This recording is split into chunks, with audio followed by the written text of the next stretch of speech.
ہم یہ سمجھتے ہیں کہ صرف نماز، روزہ، زکوٰۃ، حج، ہم جو بیسک ارکان ہیں ان کو پکڑ لیں گے تو ہماری مغفرت ہو جائے گی. ایسا نہیں ہے.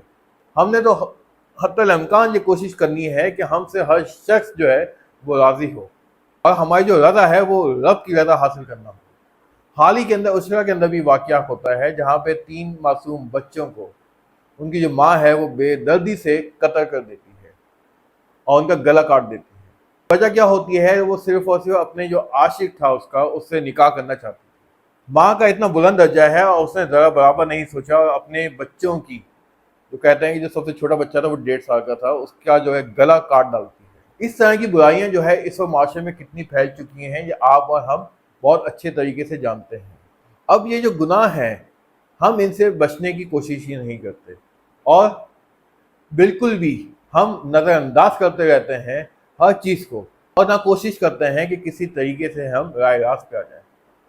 اچھے لوگوں کی محفل ہمیں بہت مشکل لگتی ہے وہاں بیٹھنا، اور ایسا ہی کوئی ناچ گانے کا ایونٹ ہو، کوئی فنکشن ہو تو ہم گھنٹوں بیٹھے رہتے ہیں، اور کوئی نیکی کی بات ہو تو 5 منٹ بھی ہم سے سنی نہیں جاتی.